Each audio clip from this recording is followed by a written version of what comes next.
This was what led me to propose. As time passed, I could see that she was stressed out, so I tried to pamper and relax her as much as I could. I knew wedding preparations were stressful. I was present for everything, and I was part of every decision. I didn't force her to spend time with my daughter, but I did mention it a couple of times. I wanted to give them both space to form their relationship naturally. I did send my daughter to her a few times, but she usually ignored her, telling her she was busy or making up an excuse. I didn't like it. I could see she spent time with her daughters, and now that we were going to be a family, she should make an effort too. 3 months into the engagement, I brought it up. I told her how I felt and explained that my daughter was an important part of my life. Now that she and I were engaged, I expected her to make an effort towards my daughter. I asked her how she would feel if I ignored her daughters and didn't have much contact with them. That seemed to give her the message. She apologized and told me she would start putting in more effort. 2 months passed, and she had taken my daughter out 2 or 3 times. It wasn't much, but at least she was trying. I understood that the wedding was nearing and she had other things to do too. My daughter was really sad that she couldn't come to the wedding. I felt really bad. I spoke to my fiancé about it and asked her to at least let our kids be there. After all, they were our family. She said it would be too stressful and she didn't want them to make a mess. I tried explaining it to my daughter, but she was hurt and cried a little. My heart broke. I really wanted her to be a part of my big day. She understood, though. Let's move on to my wedding day. When I entered the venue, I loved how everything looked. It was beautiful. But as I looked around while walking inside, I was surprised to see both of her daughters and some of her nieces there. I stopped midway in shock. I had asked and tried to convince her to let at least our kids be at the wedding, and here I see all the kids and her family standing there all dressed up. I felt angry. This was a no-kids wedding, right? Then why were they there? I walked right back out. I could hear whispers behind me. It was mostly our family and friends, about 30 people. The doors of the venue shut. Her sister came out a minute later and asked me what happened. I asked why there were kids at the wedding. She grew nervous and tried to make an excuse, but I blew her off and walked away. I tried calling my fiancé because I wanted an answer, but I couldn't reach her. 10 minutes later, a car pulled up, and it was my fiancé. She smiled at me, confused. I was very angry at this point. I had seen the look on my daughter's face when I told her she couldn't attend. She was a part of me, and I loved her to death. I had still compromised for my fiancé. As she walked near me, I spat out, "Why are the kids at the wedding?" I could see the surprise on her face. I didn't get an answer. Everybody was out of the car and questioning what was going on. I asked her again, "Why are your daughters and nieces, practically every child in your family, there at the venue? This is a no-kids wedding, right?" She started off, saying she could explain. I waited. She told me that this was a last-minute decision since they had no one to watch them, so she let them come to the wedding. Can you believe her? I laughed in her face. I asked her if she thought I was a fool. I told her she knew how badly I wanted my daughter to be there, and she had insisted on this no-kids rule. And now she was telling me that this was a last-minute decision? I laughed in her face again. I asked her where she had managed to get matching dresses at the last moment. Her mother came up to me and asked me not to make a scene over such a small thing, and I lost it. I yelled at her to back off.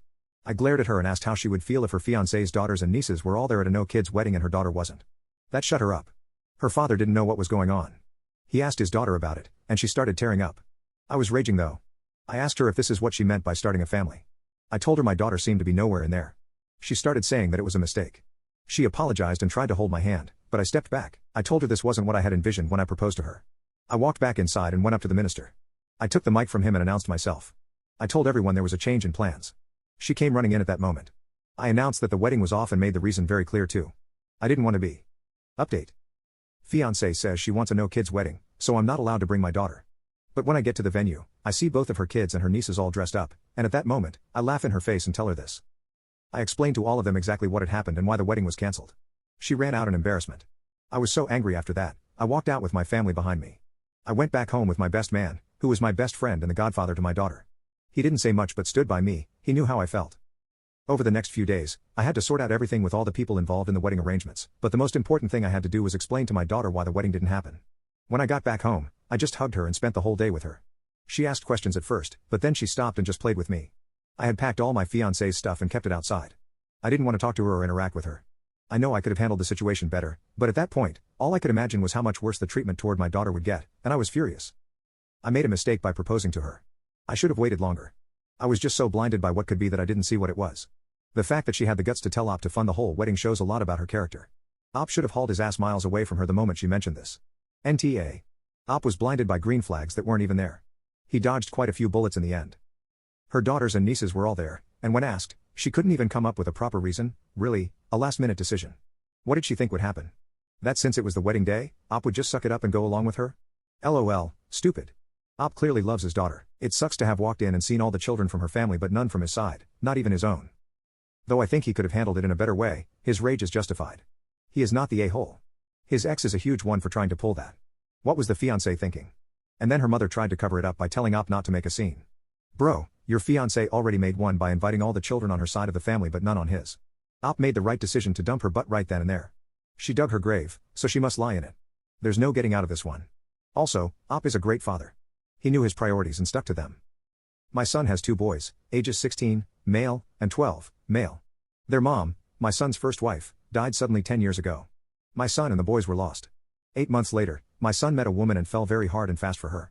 He admitted to his dad and me that he felt like everything could be perfect again. The boys could have a mom present, and he could have a wife again. We warned him that it might not be that easy, but he was so happy again and appeared to have lightened after meeting her, so we tried not to say too much. His oldest son, for the sake of the post, we'll call him Cole, did not take to my son's now second wife, Emma, very easily.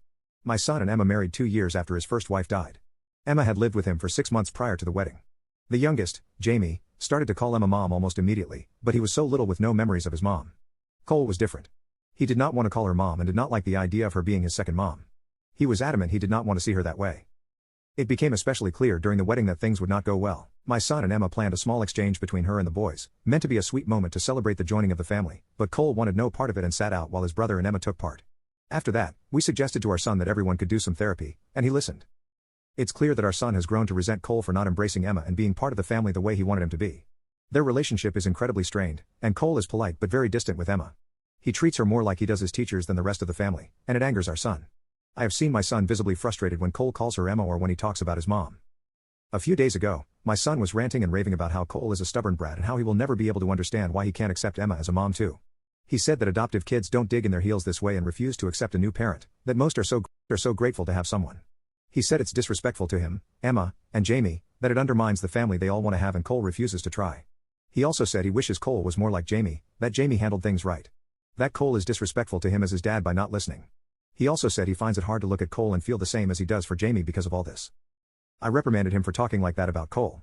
I told him he needs to get over himself and accept his son and find a way to accept that neither Cole's nor Jamie's way is inherently right, and it's about what's right for them as individuals. I also told him Cole can feel every bit of that anger, and one day, he would lose his son if he can't accept the truth for Cole and let go of all this frustration.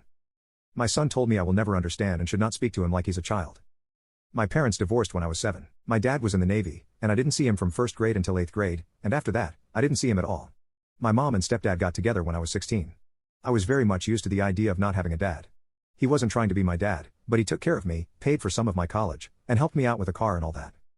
My mom pushed so hard, so fast, for me to call him dad, like before they were ever married or engaged. She really ruined it for me. I'm one of those people that, if they're told to do something, they do the opposite. Now that I'm older and he's been in my life longer than my real dad ever was, I would like to call him dad, but I can't get the words out.